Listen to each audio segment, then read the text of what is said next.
Hi friends, I am doctor Rajendran, CMO Deepam hospital. ഞാൻ ഇന്നിവിടെ പറയാൻ പോകുന്നത് തൈറോയ്ഡ് ഗ്രന്ഥിനെ പറ്റി. തൈറോയ്ഡ് ഗ്രന്ഥി നമ്മുടെ ശരീരത്തിലെ എല്ലാ അവയവങ്ങളുടെ പ്രവർത്തനത്തിലും എന്തെങ്കിലും ഒരു പങ്കുള്ള ഒരു എൻഡോക്രൈൻ ഗ്ലാൻഡാണ്. അപ്പോൾ എൻഡോക്രൈൻ ഗ്ലാൻഡ് എന്ന് പറഞ്ഞാൽ ഹോർമോൺ സെക്രീറ്റ് ചെയ്യുന്ന ഒരു ഗ്രന്ഥി. അപ്പോൾ ഇത് സ്ഥിതി ചെയ്യുന്നത് നമ്മുടെ കഴുത്തിൻ്റെ ഈ താഴ്ഭാഗത്തായിട്ടാണ്. ഒരു ബട്ടർഫ്ലൈ ഷേപ്പാണ് എന്ന് പറഞ്ഞാൽ രണ്ട് ലോബുകൾ അത് തമ്മിൽ കണക്ട് ചെയ്യുന്ന ഒരു ഇസ്തമസ് എന്ന് പറയുന്ന ഒരു ഭാഗം.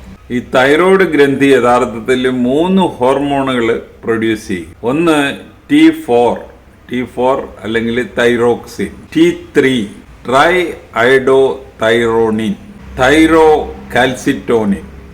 ഇത് പാരാതൈറോയ്ഡ് ഗ്ലാൻഡ് പ്രൊഡ്യൂസ് ചെയ്യുന്ന ഈ തൈറോയിഡിൻ്റെ അകത്ത് തന്നെ ഉള്ള വേറൊരു കൊച്ചു ഗ്രന്ഥിയാണ് പാരാതൈറോയ്ഡ് ഗ്ലാൻഡ് എന്ന് പറയുന്നത്. അത് പ്രൊഡ്യൂസ് ചെയ്യുന്നതാണ് ഈ അവസാനം പറഞ്ഞ ഹോർമോൺ. അപ്പോൾ നമ്മൾ ഇവിടെ പ്രധാനമായിട്ടും T3 ആൻഡ് T4, അതിൽ ആക്റ്റീവ് ഫോം എന്ന് പറയുന്നത് T3 ആണ്. T4 ആക്റ്റീവ് ആകണമെങ്കിൽ അത് T3 ആയിട്ട് കൺവെർട്ട് ചെയ്യണം. അപ്പോൾ ഈ T3 T4 പ്രൊഡക്ഷൻ കൺട്രോൾ ചെയ്യുന്നത് പിറ്റ്യൂട്ടറി ഗ്രന്ഥിയിലുള്ള ഒരു ഹോർമോണാണ് TSH, തൈറോയ്ഡ് സ്റ്റിമുലേറ്റിംഗ് ഹോർമോൺ. അപ്പോൾ ഒരു നോർമൽ സ്റ്റേജിൽ TSH, T3, T4 എല്ലാം നോർമൽ റേഞ്ചിൽ തന്നെയായിരിക്കും.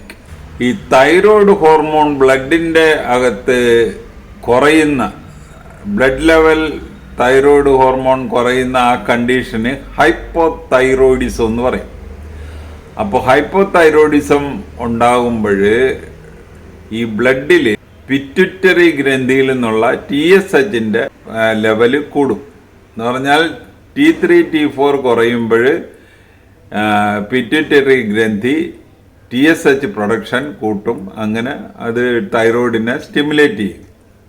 അതുകൊണ്ടാണ് അതിന് തൈറോയ്ഡ് സ്റ്റിമുലേറ്റിംഗ് ഹോർമോൺ എന്ന് പറയുന്നത്. അപ്പോൾ അതുപോലെ തന്നെ ബ്ലഡ് ലെവൽ, ഈ തൈറോയ്ഡ് ഹോർമോണിൻ്റെ ബ്ലഡ് ലെവൽ കൂടുന്ന കണ്ടീഷനുണ്ട്, ഹൈപ്പർ തൈറോയിഡിസം. ഈ ഹൈപ്പർ തൈറോയിഡിസത്തിൽ TSH ലെവൽ കുറഞ്ഞുകൊണ്ടിരിക്കും. എന്ന് പറഞ്ഞാൽ പിറ്റ്യൂട്ടറി ഉടനെ TSH പ്രൊഡക്ഷൻ കുറച്ചുകൊണ്ടിരിക്കും. അപ്പോൾ ഇതാണ് അതിൻ്റെ ഒരു നോർമലായിട്ട് ഒരു ചെറിയ രീതിയിൽ തൈറോയിഡിനെ പറ്റി പറയാനുള്ളത് ഇത്രയേ ഉള്ളൂ. അപ്പോൾ ഈ വീഡിയോ ഒന്നിട്ട് കാണുക. കണ്ടിട്ട് ഇഷ്ടപ്പെട്ടുവെങ്കിൽ ഞങ്ങളുടെ ചാനൽ സബ്സ്ക്രൈബ് ചെയ്യുക. വേറൊരു വീഡിയോ ആയിട്ട് നമുക്ക് വീണ്ടും കാണാം. Thank you.